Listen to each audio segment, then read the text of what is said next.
Bonjour, mon nom est Frère Claré, je viens vous parler de la parole de Dieu. Aujourd'hui, nous allons décortiquer, nous allons aller ensemble en profondeur afin de comprendre le passage que nous avons reçu précédemment qui se trouve dans 1 Roi 5, versets 5 à 12. Aujourd'hui, nous allons tout d'abord parler justement de ce passage, mais en profondeur.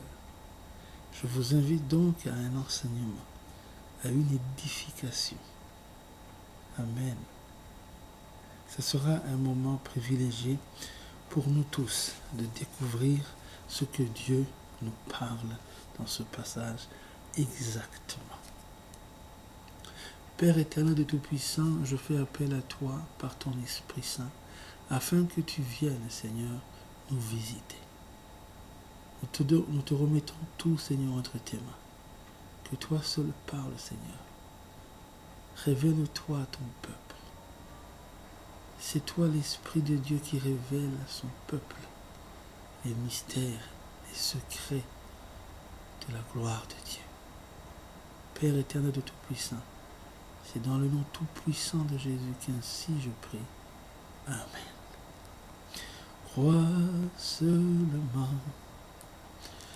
Crois seulement, tout est possible à celui qui croit. Crois seulement, crois seulement, tout est possible à celui qui croit. Marthe et Marie, vie Jésus, si t'étais là, Lazare serait pas mort. Si t'étais là, Lazare serait pas mort. Jésus répondit, Lazare sort, Lazare. Lazare sort, crois seulement, crois seulement, tout est possible à celui qui croit. Ne t'ai-je pas dit, ne t'ai-je pas dit, que si tu crois, tu verras la gloire de Dieu.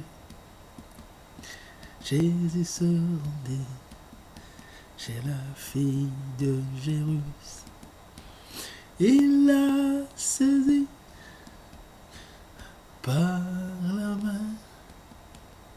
Talita Kumi, Talita Kumi. Lève-toi, je te le dis, crois seulement, crois seulement, tout est possible à celui qui croit.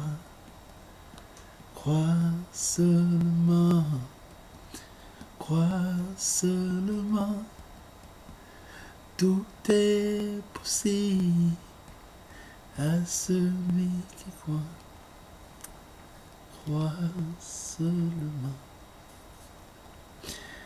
Nous allons lire dans 1 Roi 5, donc versets 8 à 12. Voici, j'ai l'intention de bâtir une maison au nom de l'Éternel, mon Dieu, comme l'Éternel a déclaré à David, mon père, en disant, ton fils que je mettrai à ta place sur ton trône, ce sera lui qui bâtira une maison à mon nom. Ordonne maintenant que l'on coupe pour moi des cèdres du Liban. Mes serviteurs seront avec les tiens, et je te paierai le salaire de tes serviteurs, tel que tu l'auras fixé. Car tu sais qu'il n'y a personne parmi nous qui s'entende à couper les bois comme les Sidoniens. Lorsqu'il entendit les paroles de Salomon, Hiram eut une grande joie.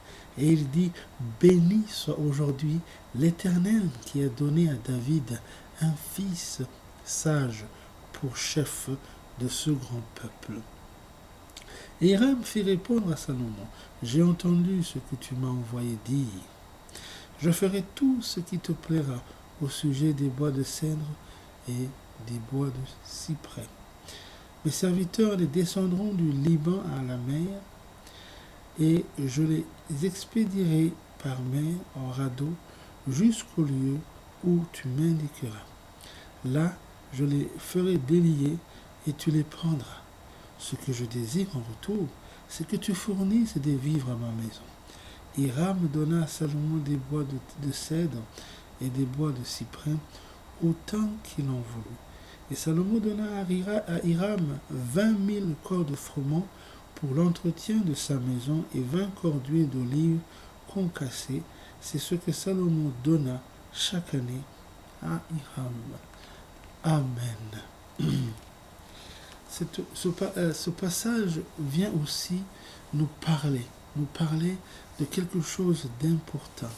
C'est de nous donner un petit peu à réfléchir ou à aller en profondeur de ce message. C'est pourquoi nous allons y aller ensemble.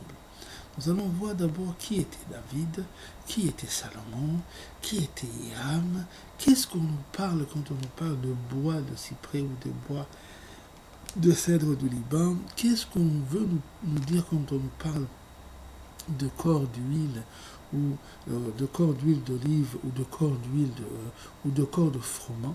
Tout cela, nous allons le voir ensemble. Qu'est-ce qu'on veut nous parler quand on nous parle des serviteurs?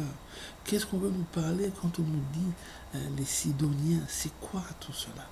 Il faudrait que nous puissions entendre, comprendre ensemble la parole révélée de Dieu, afin que nous puissions marcher dans la lumière de Jésus-Christ. Amen. Voici maintenant que nous allons d'abord commencer par nous demander qui est Hiram. Hiram, c'est celui que nous ne connaissons pas plus en profondeur parce que nous connaissons peut-être David, nous connaissons Salomon, mais Hiram un peu moins. Qui est Hiram? Hiram, c'est tout d'abord un roi. C'est un roi de Tyr. C'est un roi de Tyr et le nom Hiram veut dire haut. Et dans le passage, nous pouvons aussi comprendre que dans l'hébreu, Hiram signifie frère exalté. Frère exalté. Hiram est un fils d'une veuve de la tribu de Nephtali. Son père, lui, c'est un homme de sort, artisan de bronze. Hiram a travaillé 7 ans à l'édification du temple. Vous comprenez que c'était un homme qui a été vraiment important dans l'édification du temple de Salomon. Donc, nous voyons donc Hiram, mais nous allons aussi voir, quand on nous parle d'arbres de cyprès, d'arbres de cèdre du Liban, qu'est-ce qu'on veut nous dire? Tout d'abord, nous allons voir la signification de ces arbres.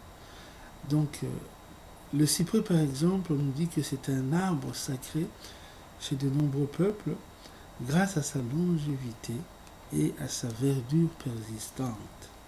Il est également nommé arbre de vie. Vous comprenez que ce n'est pas n'importe quel arbre. C'est un arbre sacré, précieux. Mais bien entendu, chez les Grecs et les Romains, il avait toute une autre signification. C'était un rapport avec les divinités de l'enfer. Donc nous pouvons aussi comprendre que cet arbre, dans ce contexte, avait des attributs de figure allégorique du désespoir. C'est parce que c'était en rapport avec les divinités de l'enfer. Mais nous savons que, d'après la signification biblique, c'était un arbre de vie. Amen. Nous allons voir maintenant l'arbre appelé le cèdre, hein, le cèdre du Liban. Le cèdre il avait aussi une valeur inestimable. Il symbolisait la dignité, hein, la grandeur, la noblesse. Il avait aussi comme image une réalité élevée et précieuse. Dans Psaume 92, 13, on nous dit que le juste poussera comme le palmier et il grandira comme le cèdre du Liban. Vous voyez que c'était vraiment un arbre important. Cet arbre qui peut atteindre 40 mètres de hauteur, c'est un arbre noble, considéré comme noble, figure de la puissance, mais aussi de l'orgueil. En un mot, c'est la grandeur de l'homme. Était utilisé à la purification des lépreux et pour l'eau de séparation. Ça, c'est dans Lévitique 14, 4 ou Nombre 19 à 6. Dieu donc utilise ces arbres pour nous parler. Amen. Qu'est-ce que c'est que l'arbre d'olivier, c'est-à-dire l'olivier?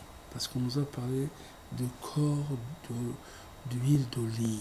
Qu'est-ce que c'est que l'olivier? L'olivier symbolise la richesse abondante, la récompense, la purification, la force, la paix, la victoire, la fécondité. Dans le Moyen-Âge, cet arbre symbolisait l'or et l'amour, l'olivier. Le froment, parce qu'on nous parle aussi du froment, le corps du froment. Le corps du froment, nous comprenons par là d'abord que le froment est un céréale. Un céréale qui constituait un élément de base de l'humanité depuis des milliers d'années. Il est aussi bon pour la santé. Maintenant, voyons voir ensemble le message que Dieu nous donne. Il nous parle du cyprès comme étant un arbre de vie, mais qui peut aussi avoir une autre signification chez les païens, donc les Grecs et les Romains, qui symbolisent le désespoir. Nous voyons donc que dans ce passage, Dieu nous parle de bois, de cyprès, que nous avons à lui amener. Amen. Jésus nous demande de lui amener du bois de cyprès. Des gens désespérés dans le monde et dont l'on fait un arbre de vie. Amen. C'est ça le message. Dieu nous dit d'aller chercher ceux qui sont désespérés et de les amener à Dieu. L'arbre de vie. Afin qu'ils servent au corps de Christ. Amen. Parce que le cèdre était mis à l'intérieur du temple. Il ornait à l'intérieur du temple. Amen. Ici, on nous parle aussi du cèdre du Liban. Le cèdre du Liban, nous avons vu qu'il a aussi des attributs. C'était un arbre noble, figure de puissance, grandeur de l'homme, donc l'orgueil en général. Dieu nous parle en même temps du bois de cèdre du Liban, qui était un arbre précieux. Un arbre, ce qui symbolisait la dignité, la grandeur, la noblesse, mais aussi pour les païens, pour les gens qui ne comprennent pas que tout cela nous est donné pour la gloire de Dieu, est changé en orgueil. échanger en grandeur de l'homme. Dieu nous parle. Faites attention. Vous êtes nobles, certes. Vous êtes des dignitaires. Vous êtes des nobles. Mais faites attention à l'orgueil. Car l'orgueil n'est pas de Dieu. Amen. Vous comprenez que nous avons à aller purifier vers Dieu, purifier par le sang de Christ. C'est ce que Dieu manifeste quand nous quittons le milieu que nous sommes pour aller vers lui. Amen. Dieu n'utilise pas la grandeur des hommes. Dieu n'utilise pas aussi la faiblesse de l'homme. Dieu utilise le sang précieux, le sang purifié, les cœurs purifiés par le sang de Christ. Amen. C'est ce que Dieu nous rappelle dans ce passage. Nous avons à comprendre que notre grandeur, notre dignité appartient à Dieu. Notre noblesse appartient à Dieu. Amen. Voici en bref le message que Dieu nous donne, pour que nous puissions comprendre et que nous puissions rechercher le Seigneur en esprit et en vérité. C'est la prière que Dieu nous demande. C'est de prier en esprit et en vérité. Et cela nous demande d'être purifiés. Nos cœurs doivent être purifiés de l'orgueil, du désespoir qui mène à la ruine. Amen. J'aimerais faire appel donc à vous. Veillez à votre orgueil, mais aussi au danger du désespoir. Le corps du froment, nous avons compris que c'est un céréale qui nourrit notre être. Mais nous devons aussi comprendre que l'olivier, par contre, lui, c'est celui qui nourrit notre esprit. Parce que c'est une richesse qui symbolise la purification, la force, la paix, la victoire, la fécondité, donc la récompense que Dieu nous donne. Donc nous devons comprendre que quand on prie en demandant que le Seigneur nous donne le corps d'huile d'olive ou le corps du froment, nous devons comprendre ces choses. Amen. Que Dieu vous bénisse et vous visite là où vous êtes. Dans le nom tout-puissant de Jésus, ainsi je prie.